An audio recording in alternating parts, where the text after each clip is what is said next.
একজন পুরুষকে 4 জন মহিলা গলায় পাড়া দিয়া ছেঁচড়ে ছেঁচড়ে জাহান্নামে নিয়ে যাবেন। তাই ভিডিওটা কেউ ঠেলাঠেলি করবেন না, ধাক্কাধাক্কি করবেন না, পুরো ফুল ভিডিওটা দেখবেন। আর এই ভিডিওটা শেয়ারের মাধ্যমে অন্যদেরকে আমল করার সুযোগ করে দিবেন। অবশ্যই ভিডিওটা শেয়ার করে দিবেন। যখন নিয়ে মা বোনদেরকে আল্লাহ পাক তাদেরকে জাহান্নামে ফাইসালা করে দিবেন, তখন পুরুষরা যখন জান্নাতে যাইতে দিবেন, তখন মহিলারা আল্লাহ পাকের কাছে বলবে, ইয়া আল্লাহ,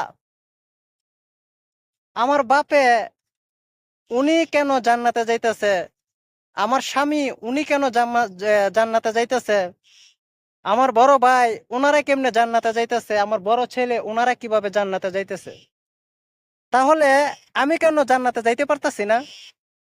তখন আল্লাহ পাক বলবে, তারা তো আমার ইবাদত করছে, তারা আমার বন্দিগি করছে, তারা তো কখনো গুনাহ করে নাই, সব সময় নেক আমল করছে। তুমি তো নাফরমানি করছো, আমার গুনাহ করছো, আমার ইবাদত বন্দিগি করো নাই। অতএব যাও, তুমি জাহান্নামে যাও। তখন ওই মহিলা আল্লাহ পাকের কাছে বলবে, ই আল্লাহ, তোমার হুকুম না মানলে যে গুনাহ হবে আমি তো জানি না। আমার বাবা তো কখনো আমাকে বলে নাই, আমার ভাই কখনো বলে নাই তোমার হুকুম না মানলে গুনাহ হবে। আমার ছেলে কখনো বলে নাই, আমার স্বামী কখনো বলে নাই নামাজ না পড়লে তোমার হুকুম না মানলে আমাকে জাহান্নামে যেতে হবে। তারা যদি আমাকে শাসন করতো, তারা যদি আমাকে বলতো, তাহলে আমি তোমার হুকুম মানতাম।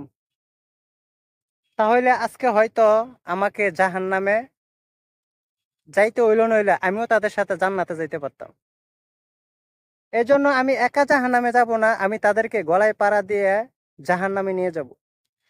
তখন আপনি যতই আমলদার হন না কেন, আপনি জান্নাতে যেতে পারবেন না, তারা কলম আপনাকে ঠেকায় দিবেন। এই জন্য ভাই, একজন পুরুষের উপর, একজন মহিলার উপর 4 জন পুরুষের দায়িত্ব। 1 নম্বরে আমি হলাম বাবা, আমার মেয়ে আমার উপর জিম্মাদারি আছে, সে কলম আমাকে হাসার ময়দানে ঠেকায় দিবে। 2 নম্বরে আমি হলাম বড় ভাই, এই বড় ভাই আমার কর্তব্য আমার বোনকে, তাকে দিনে শিক্ষা দেওয়া, তাকে নামাজের কথা বলা, সেও আমাকে ধরায় দিবে। তারপর যখন স্বামীর বাড়ি যাবে, তখন স্বামী আমাকে ইসলাম শিক্ষা দিবে, নামাজ না পড়লে নামাজের তাগিদ দিবে। আমার স্বামী যদি আমাকে তাগিদ না দেয়, তাহলে আমার স্বামীকেও কাল হাসর ময়দানে হ্যাঁ ঠেকাই দিবেন। তারপরে লোকে বড় ছেলেকেও তাকে ঠেকাই দিবে, তাকে জাহান্নামে গলায় পাড়া দিয়ে নিয়ে যাবে। এই জন্য আসেন ভাই, আমরা কলম কেউ না কেউ ভাই আছি, কেউ না কেউ স্বামী আছে, কেউ না কেউ বাপ, কেউ না কেউ ছেলে। আসেন, আমাদের যে বোন আছে, আমাদের স্ত্রী আছে, আমাদের মা আছে, আমরা তাদেরকে নামাজের কথা বলি, তাদেরকে আল্লাহ পাকের হুকুমের কথা বলি, তাদেরকে বিভিন্ন কৌশলে বিভিন্ন হ্যাকমত বুঝায় তাদেরকে আল্লাহ তাআলার হুকুম আদায় করতে বলি। আর নয়তো তারা কলম আমাদেরকে পাকড়াও করবে, তাদের কারণে কলম আমরা জান্নাতে যেতে পারবো না।